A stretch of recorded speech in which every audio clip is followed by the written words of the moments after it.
الحمد لله نحمده ونستعينه ونستغفره ونؤمن به ونتوكل عليه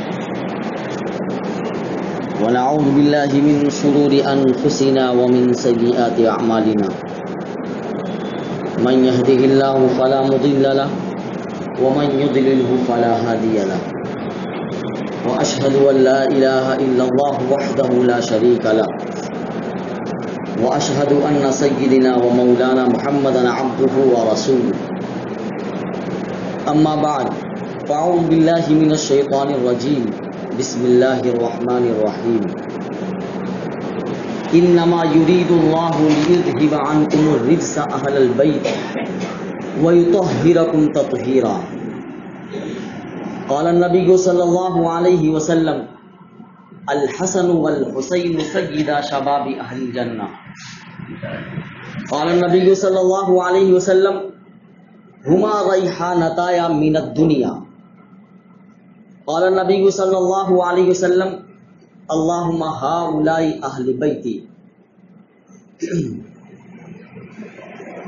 صدق الله المولانا العظيم وصدق رسوله النبي الكريم ونحن ذلك من الشاهدين والشاكرين والحمد لله رب العالمين. محترم بزرگوں اور عزیز ساتھیوں، محرم الحرام کا پہلا عشرہ چل رہا ہے. گزشتہ سال میں نے حضرت حسین رضی اللہ عنہ کی شہادت پر تفصیل سے گفتگو کی تھی.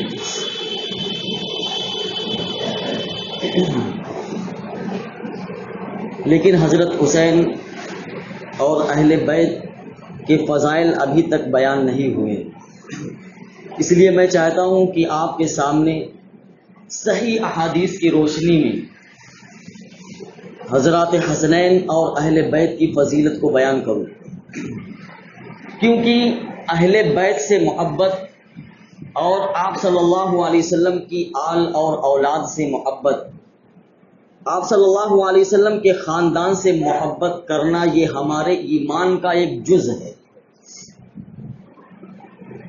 اس لیے جب ان کے فضائل معلوم ہوں گے تو ہمارے دل میں ان کے لیے محبت پیدا ہوگی اور ہمارے ایمان کی کسی درجے میں تکمیل ہوگی.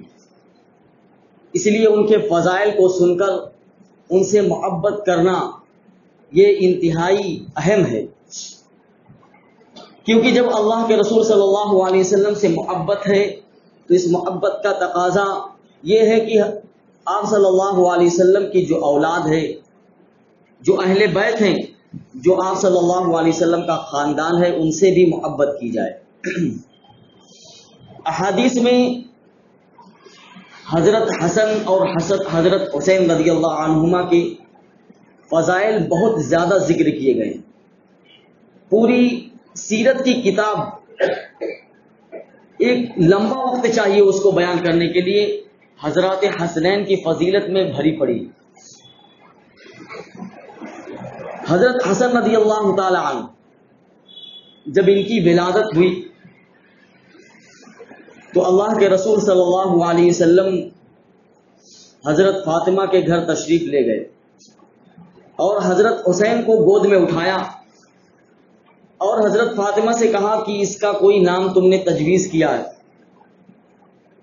خدا کی قسم یہ تو اتنا حسین اور خوبصورت ہے، اتنا حسین اور خوبصورت بچہ میں نے مدینے کے اندر نہیں دیکھا. حضرت فاطمہ نے کہا کہ ہم نے اس کا نام سوچا ہے حمزہ رکھنے کے لیے، لیکن اللہ کے رسول صلی اللہ علیہ وسلم نے کہا نہیں، بلکہ اس کا نام میں حسن تجویز کرتا ہوں.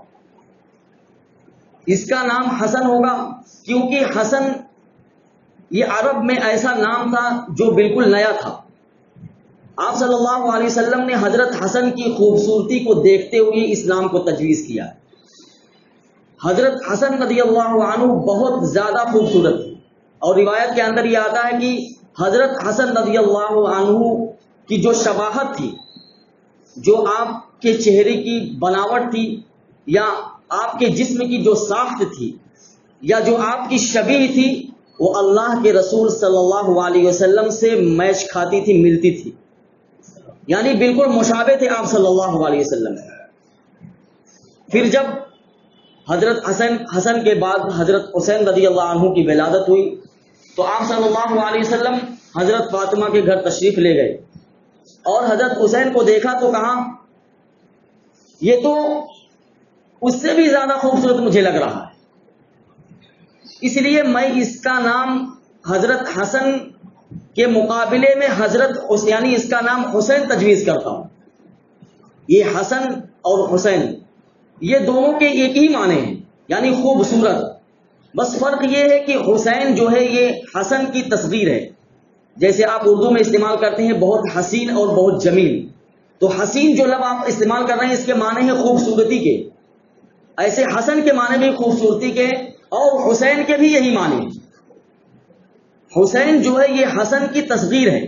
تصغیر کا مطلب یہ ہے کہ دوسرے کے مقابلے میں اس میں تھوڑی سی کمی ہے، یعنی دوسرے کے مقابلے میں یہ کم ہے. اس لیے اللہ کے رسول صلی اللہ علیہ وسلم نے حضرت حسین کی عمر کی رعایت کرتے ہوئے، کیونکہ یہ چھوٹے ہیں اس لیے حضرت حسن کے مقابلے میں ان کا نام حسین تجویز کیا، کیونکہ عمر میں حضرت حسن سے چھوٹے تھے. اور روایت کے اندر آتا ہے کہ آپ صلی اللہ علیہ وسلم ایک مرتبہ جمعہ کا خطبہ دے رہے تھے. جمعے کے خطبے میں آپ جانتے ہیں کہ جب امام خطبہ دے رہا ہو تو اور سامنے بیٹھے مخاطب ہوں تو اس کے دل پر کیا اثر ہوتا ہے اور اس کی کیا کیفیت ہوتی ہے، کس انداز میں اور کس لہجے میں وہ گفتگو کرتا ہے. اور آپ اندازہ لگائیے کہ اگر خطبہ دینے والا امام الانبیاء ہو اور سامنے بیٹھے ہوئے مخاطب جو ہیں بڑے بڑے صحابہ، عمر فاروق رضی اللہ عنہ، حضرت علی رضی اللہ عنہ اور حضرت عثمان غنی رضی اللہ تعالیٰ عنہ، ابو بکر صدیق رضی اللہ تعالیٰ عنہ جیسے بڑے بڑے صحابہ ہوں، تو بتائیے امام الانبیاء پر کیا اثر ہوگا. لیکن خطبے کے درمیان میں آپ صلی اللہ علیہ وسلم نے اپنی نظر کو اٹھا کر دروازے کی طرف دیکھا تو حضرت حسن اور حضرت حسین جو ہے وہ مسجد کے دروازے پر کھڑے تھے. آپ صلی اللہ علیہ وسلم نے اپنے خطبے کو موقوف کر دیا، اپنے خطبے کو روک دیا اور جا کر حضرت حسن اور حضرت حسین کو لا کر اپنے پاس بٹھا دیا. اور پھر آپ صلی اللہ علیہ وسلم نے یہاں سے اپنے خطبے کو شروع کیا. صدق اللہ انما اموالکم واولادکم فتنہ. یہ اللہ نے سچ کہا ہے کہ تمہارے مال اور تمہاری اولاد یہ تمہارے لیے آزمائش ہیں. پھر آپ نے کہا کہ دیکھیے میں تم کو اللہ کے ذکر میں مشغول رکھے ہوئے تھے، تم لوگ اللہ کے ذکر میں مشغول تھے، میں تمہارے سامنے خطبہ دے رہا تھا، لیکن اولاد کی محبت نے مجھ کو اس ذکر سے غافل کر دیا اور میں جا کر بچوں کو اپنے پاس لے آیا. اور ایک مرتبہ آپ صلی اللہ علیہ وسلم نے حضرت حسن اور حضرت حسین دونوں کو اپنی گود میں بٹھایا اور یہ ارشاد فرمایا کہ تم بہت بڑی آزمائش ہو، اس کے باوجود بھی مجھے تم سے بہت محبت ہے. تمہاری وجہ سے، یعنی اولاد کے بارے میں آپ صلی اللہ علیہ وسلم نے کہا کہ اولاد یہ اللہ کی بہت بڑی آزمائش ہے. اس اولاد کی وجہ سے انسان جو ہے سخاوت سے بھی رک جاتا ہے، اس اولاد کی وجہ سے انسان جہاد سے بھی رک جاتا ہے، اور اس اولاد کی وجہ سے انسان کوئی نیک عمل جلدی نہیں کر پاتا، اور اس اولاد کی وجہ سے انسان جو ہے علم سے بھی رک جاتا ہے. دیکھیے جب تک اولاد نہیں ہوتی تو آدمی جو ہے دوسروں پر بہت زیادہ سخاوت کرتا ہے، لیکن جب اولاد ہو جاتی ہے تو وہ سوچنے پر مجبور ہو جاتا ہے کہ میں اگر اسی طریقے سے سخاوت کرتا رہا تو میری اولاد کے لیے کیا رکھوں گا میں. اس لیے اولاد جو ہے انسان کو سخاوت سے روک دیتی ہے، پھر وہ اس کو جمع کر کر رکھتا ہے اپنے بچوں کے لیے. اس لیے آپ صلی اللہ علیہ وسلم نے کہا کہ یہ اولاد انسان کو سخاوت سے بھی روک دیتی ہے، اور آپ صلی اللہ علیہ وسلم نے کہا کہ اولاد انسان کو علم سے بھی روک دیتی ہے. کیونکہ اگر آدمی علم میں مشغول ہو گیا اور اس کی اولاد ہو گئی تو پھر یہ سوچے گا کہ اگر میں علم میں مشغول ہو گیا تو میرے بچوں کا کیا بنے. اس لیے اس بچے کی اولاد کی محبت میں انسان علم سے بھی رک جاتا ہے. اتنے ایک طرف آپ صلی اللہ علیہ وسلم نے یہ ساری باتیں بیان کی. اس کے بعد آپ صلی اللہ علیہ وسلم نے یہ کہا کہ اس کے باوجود بھی تم مجھے سب سے زیادہ پسندیدہ ہو اور تم میرے لیے اللہ کی خوشبو میں سے ایک خوشبو ہو. اللہ کے رسول صلی اللہ علیہ وسلم نے ریحان کا لفظ استعمال کیا کہ تم جنت کی خوشبو میں سے ایک خوشبو ہو. ریحان کہتے ہیں بہت عمدہ قسم کی خوشبو. اسی وجہ سے روایت کے اندر آتا ہے آپ صلی اللہ علیہ وسلم حضرت حسن اور حضرت حسین کے جسم کو اس طریقے سے سونگھتے تھے جیسے آدمی کسی پھول کو سونگھتا ہے. کیوں؟ کیونکہ ان کے جسم سے آپ صلی اللہ علیہ وسلم کو جنت کی خوشبو محسوس ہوتی تھی. یہ انتہائی درجے کی محبت ہے. ایسی محبت آپ صلی اللہ علیہ وسلم نے اپنے نواسوں سے کی ہے کہ کوئی دنیا میں اپنے نواسوں سے اپنے بیٹوں سے ایسی محبت نہیں کر سکتا. اتنی زیادہ آپ صلی اللہ علیہ وسلم نے اپنے نواسوں سے محبت کی. ایک مرتبہ آپ صلی اللہ علیہ وسلم حضرت فاطمہ کے گھر گئے اور دیکھا کہ حضرت حسن اور حضرت حسین دونوں رو رہے ہیں. حضرت فاطمہ سے کہا کہ بچے کیوں رو رہے ہیں؟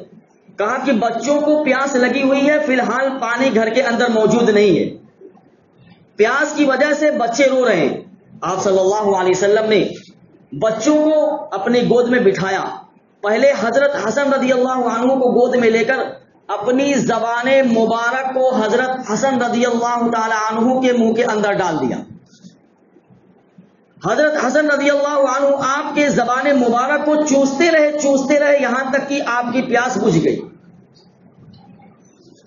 پھر حضرت حسین رضی اللہ عنہ کو گود میں بٹھایا اور اپنی زبان مبارک کو حضرت حسین کے منہ کے اندر ڈال دیا. حضرت حسین بھی آپ کی زبان کو چوستے رہے یہاں تک کہ آپ کی پیاس بجھ گئی. یہ فضائل اللہ کے رسول صلی اللہ علیہ وسلم نے حضرات حسنین کے بیان کیے. ان فضائل کو دیکھ کر صحابہ کرام بھی حضرات حسنین سے بہت محبت کرتے تھے. ایسا نہیں ہے کہ حضرات حسنین سے صحابہ کرام کو کوئی بغض تھا، نہیں. ان فضائل کو دیکھ کر صحابہ کرام میں سے بڑے بڑے صحابی بھی حضرات حسنین سے انتہائی درجے کی محبت کرتے تھے. یہی وجہ ہے کہ حضرت ابو بکر صدیق رضی اللہ تعالی عنہ ان کو حضرات حسنین سے یعنی آپ صلی اللہ علیہ وسلم کے نواسوں سے اتنی زیادہ محبت تھی کہ ایک مرتبہ آپ بازار سے جا رہے تھے، دیکھا حضرت حسن اور حضرت حسین کھیل رہے ہیں. ان دونوں کو اپنے پاس بلایا اور اس روایت کے راوی جو ہے حضرت علی رضی اللہ تعالیٰ عنہ خود ہیں. وہ کہتے ہیں کہ ابو بکر صدیق رضی اللہ تعالیٰ عنہ نے حضرت حسنین کو اپنے پاس بلایا اور ان کی آنکھوں سے آنسو جاری تھے. حضرت ابو بکر صدیق رضی اللہ تعالیٰ عنہ کی آنکھوں سے آنسو بہ رہے تھے اور آپ یہ جملہ ارشاد فرما رہے تھے کہ خدا کی قسم جس کے قبضے میں میری جان ہے، مجھ کو آل رسول کے خون سے اتنی محبت ہے اور اہل بیت کے خون سے اتنی محبت ہے کہ اتنی محبت میں اپنے قریبی اور اپنے خاص خون سے بھی نہیں کرتا. جو میرے قریبی رشتہ دار ہیں، جو میرا اپنا خون ہے، مجھ کو اپنے خون سے بھی زیادہ اللہ کے رسول صلی اللہ علیہ وسلم کے خون سے محبت ہے. ایک مرتبہ ابو بکر صدیق رضی اللہ تعالیٰ عنہ عصر کی نماز کے بعد حضرت علی رضی اللہ عنہ کے ساتھ مسجد سے باہر تشریف لائے تو دیکھا حضرت حسن اور حضرت حسین گلیوں میں کھیل رہے تھے کیونکہ اس وقت بچے تھے. حضرات حسنین کی عمر جو ہے جوانی کی عمر کو وہ تو حضرت عثمان غنی رضی اللہ تعالیٰ عنہ کے دور خلافت میں پہنچے ہیں.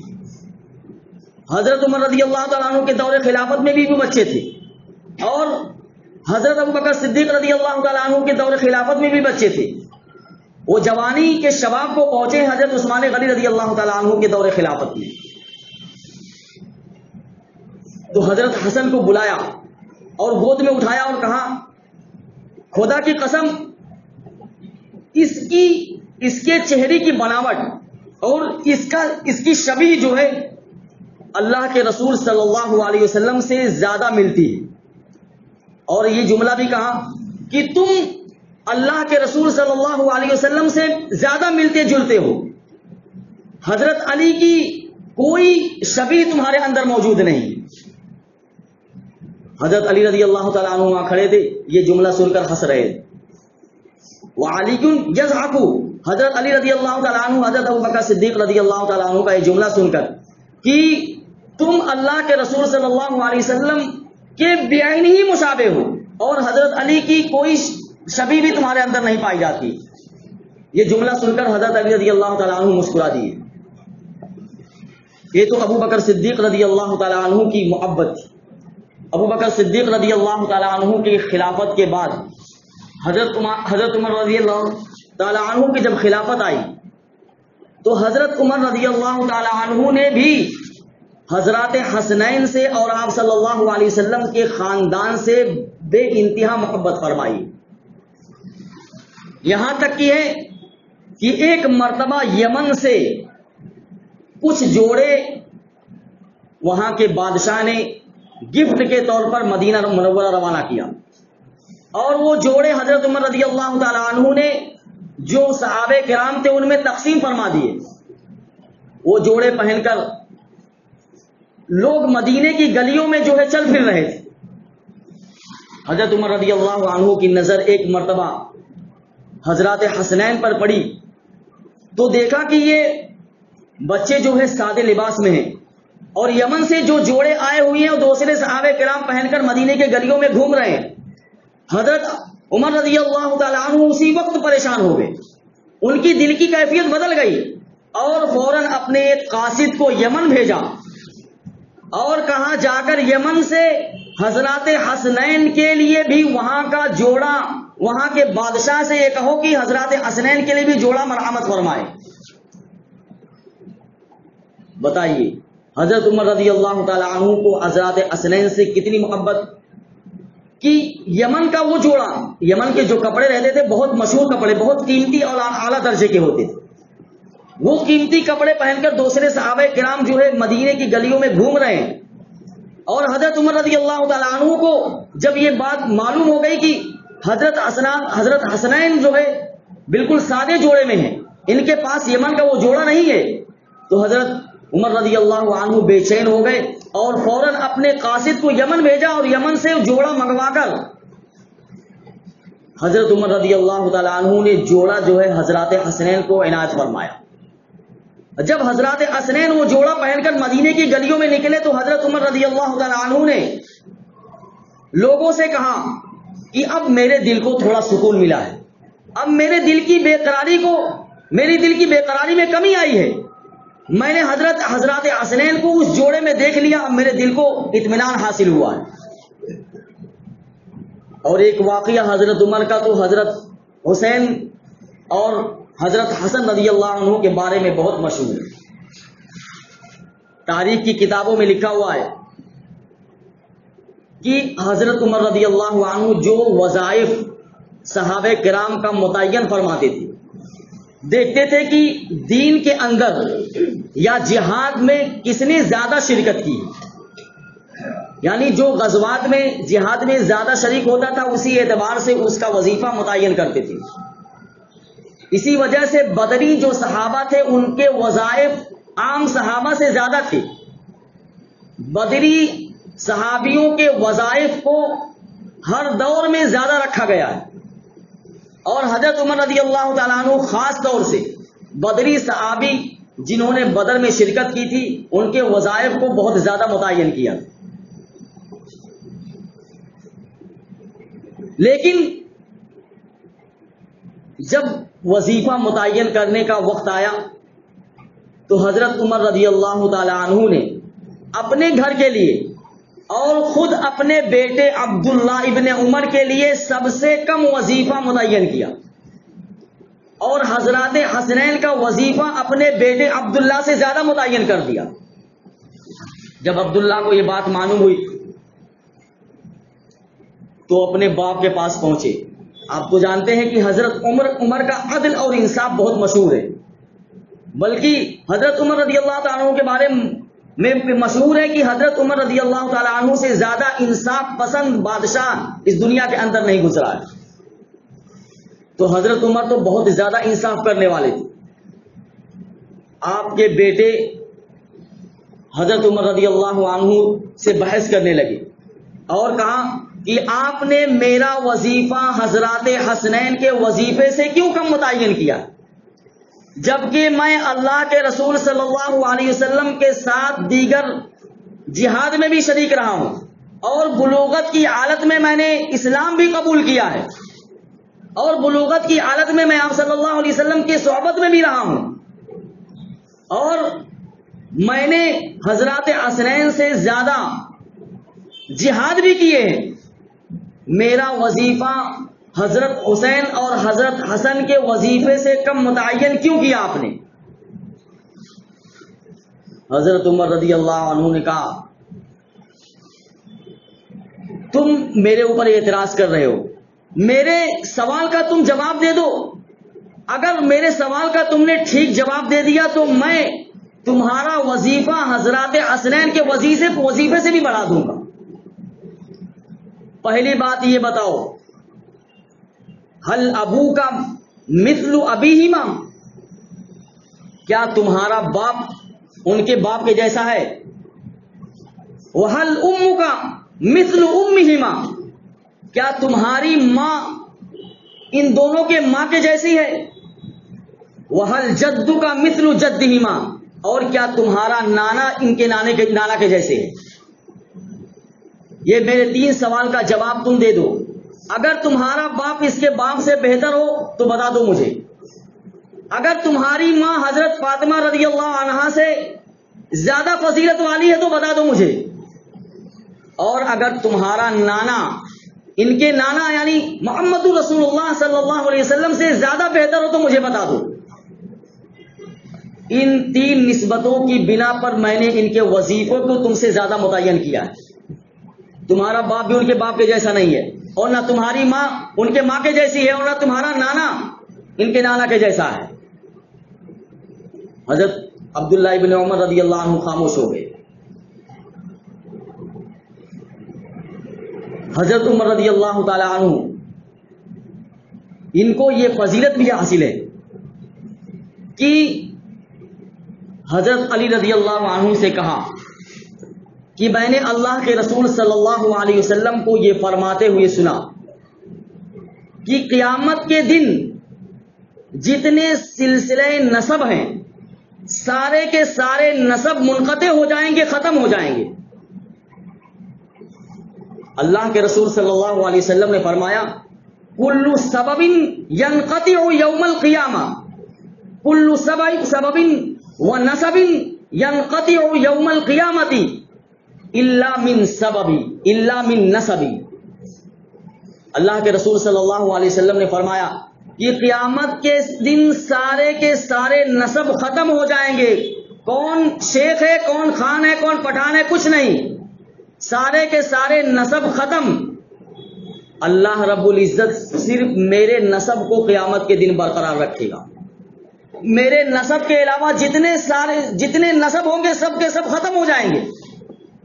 اس حدیث کی بنیاد پر میں چاہتا ہوں کہ میرا تعلق جو ہے اہل بیت کے خاندان سے ہو جائے، اور میں تمہاری لڑکی سے شادی کرنا چاہتا ہوں. تمہاری بیٹی جو ام کلثوم ہے میں ان سے شادی کرنا چاہتا ہوں. حضرت علی رضی اللہ عنہ نے کہا نہیں، تم تو عمر میں بہت زیادہ ہو، میری بیٹی تو بہت چھوٹی ہے، میں تمہارے ساتھ اپنی بیٹی کا نکاح نہیں کر سکتا. حضرت عمر رضی اللہ عنہ نے کہا بخدا میرے دل میں خواہش نفس ہے ہی نہیں. میں اللہ کو حاضر ناظر رکھ کر اس بات کی قسم کھاتا ہوں کہ بخدا میرے دل میں خواہش نفس کا ذرہ برابر بھی امکان نہیں ہے. میں صرف اللہ کے رسول کی اس حدیث کی بنا پر خاندان نبوت سے اپنے سلسلے نسب کو مضبوط کرنا چاہتا ہوں بس، تاکہ قیامت کے دن میرا سلسلہ نسب برقرار رہے. بس حضرت علی نے جب یہ سنا تو اپنی بیٹی کا رشتہ حضرت عمر رضی اللہ عنہ سے کر دیا. اب بتائیے حضرت عمر رضی اللہ تعالیٰ عنہ کی کیا فضیلت ہے. حضرت عمر رضی اللہ تعالیٰ عنہ حضرت علی کے داماد بھی ہو گئے اور فاطمہ رضی اللہ تعالیٰ عنہ آپ کی ساس بن گئی. اور اسی فضیلت کی بنیاد پر کہ حضرت عمر رضی اللہ تعالیٰ عنہ نے ام کلثوم سے نکاح کیا، جب ایران کا بادشاہ جس کا نام روایت کے اندر یزدجرد آتا ہے، وہاں ایران کا جو فارس کا بادشاہ تھا، جب وہاں ایران پر چڑھائی کی گئی اور مال غنیمت ہاتھ لگا اور وہ بادشاہ شکست کھا گیا، تو اس کی جو سب سے خوبصورت بیٹی تھی، اس بیٹی کو مال غنیمت بنا کر مدینہ لایا گیا. حضرت عمر رضی اللہ تعالیٰ عنہ نے دیکھا کہ اس بادشاہ کی بیٹی بہت حسین اور جمیل ہے. ظاہر سی بات ہے سردار کی بیٹی تھی، وہ ملکہ تھی، وہ شہزادی تھی، اس کے حسن و جمال میں کیا شبہ ہو سکتا ہے. وہ اتنی حسین اور خوبصورت تھی. حضرت عمر رضی اللہ تعالیٰ عنہ نے سوچا کہ میں اس کا نکاح کسی سردار سے کرا دیتا ہوں. حضرت عمر رضی اللہ عنہ نے نگاہ دوڑائی تو پتا چلا کہ اس مدینے کے اندر صرف ایک ہی سردار ہے، اور حضرت حسین رضی اللہ تعالیٰ عنہ سے نکاح کر دیا. کہا سردار کی بیٹی ہے، یہ سردار ہی کے لائق ہے، اس کا نکاح کسی عام آدمی سے نہیں ہو سکتا ہے. اس لیے حضرت عمر رضی اللہ تعالیٰ عنہ نے اس بادشاہ کی بیٹی کا نکاح حضرت حسین رضی اللہ عنہ سے کر دیا. اب اللہ کی قدرت دیکھیے، تاریخ کی کتابوں میں لکھا ہے کہ کربلا کے میدان میں اہل بیت سارے کے سارے شہید ہو گئے. حضرت حسین نے اپنے سارے خاندان کو اللہ کی راہ میں قربان کر دیا، سارے کے سروں کو نیزے پر اٹھا دیا، اور دشمنوں نے اہل بیت کے خاندان کو تہدید کر دیا. صرف ایک فرد خاندان نبوت کا بچا ہوا تھا، جس کا نام زین العابدین تھا. اصل میں ان کا نام ہے علی ابن الحسین ابن علی،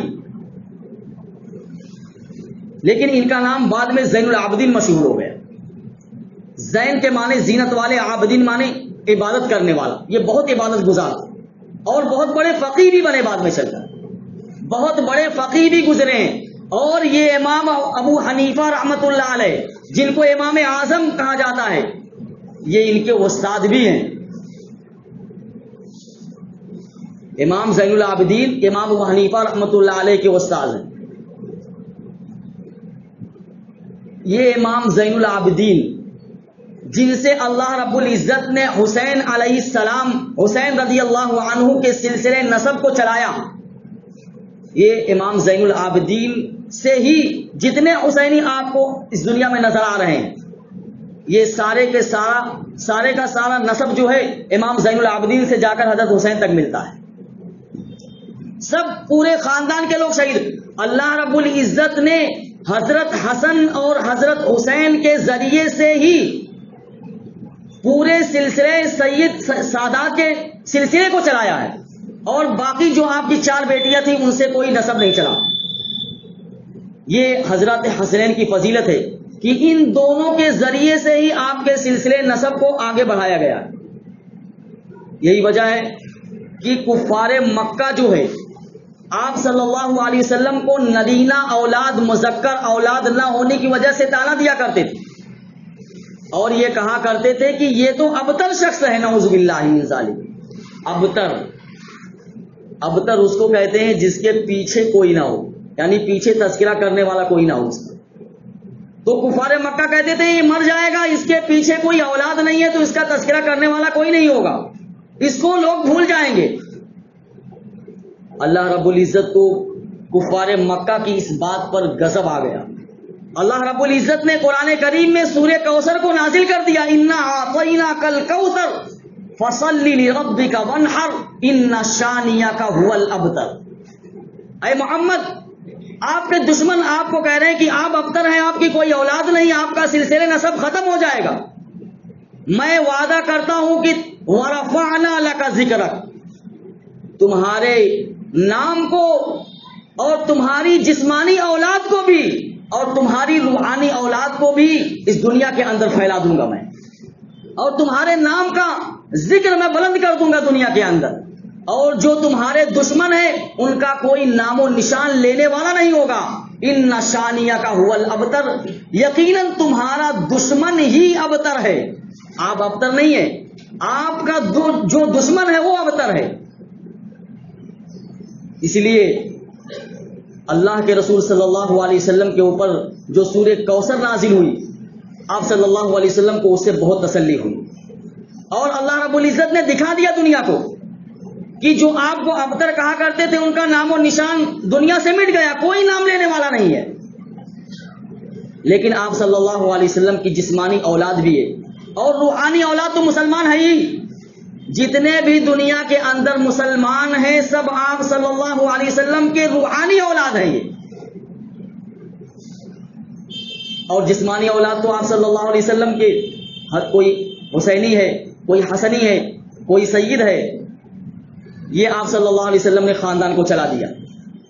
تو عرض یہ کر رہا تھا کہ حضرات حسنین کی بہت بڑی فضیلت ہے، دوست اس فضیلت کو حاصل کرنے کے بعد ہمیں چاہیے کہ ہم اہل بیت سے محبت رکھیں، اور یہ جو حدیثیں میں نے بیان کی ہیں اس حدیث کی بنیاد پر اور اس حدیث کے نتیجے میں یہ مسئلہ بھی سامنے آتا ہے کہ اگر ہم کو کسی سے محبت ہے، مثال کے طور پر آپ کسی سے پڑھتے ہیں، آپ کا استاد ہے وہ، تو آپ کو پڑھا رہا ہے، آپ کا استاد ہے، تو محبت کا تقاضا یہ ہے کہ جس طریقے سے آپ اپنے استاد سے محبت کرتے ہیں تعلیم دینے کی بنیاد پر، تو آپ اس کی اولاد سے بھی، اس کے گھر والوں سے بھی محبت کریں۔ یا اگر آپ کا کوئی پیر ہے جس کو آپ نے اپنا بڑا مان رکھا ہے، آپ کا کوئی شیخ ہے جو آپ سے زیادہ، آپ سمجھتے ہیں کہ مجھ سے زیادہ نیک ہے، اس وجہ سے آپ نے بیعت کا سلسلہ اسے قائم کر لیا، وہ آپ اس کو پیر سمجھتے ہیں، تو جس طریقے سے آپ پیر سے محبت کرتے ہیں ایسے بھی ان کی اولاد سے بھی محبت ہونی چاہیے۔ یہ اس حدیث دیکھیے، جیسے اللہ کے رسول صلی اللہ علیہ وسلم سے محبت ہے، ایسے ہی محبت اس بات کا بھی تقاضا کرتی ہے کہ آپ صلی اللہ علیہ وسلم کی آل اولاد اور خاندان سے بھی محبت ہو۔ اللہ رب العزت مجھے بھی اور آپ کو حضرات حسنین سے اور اہل بیت سے محبت کرنے کی توفیق عطا فرمائے اور ان کے نقش قدم پر ہمیں چلنے کی توفیق عطا فرمائے۔ ایک اعلان ہے دوستو، بہت اہم اعلان ہے، ذرا غور سے سنیں۔ اللہ کے رسول صلی اللہ علیہ وسلم کی حدیث ہے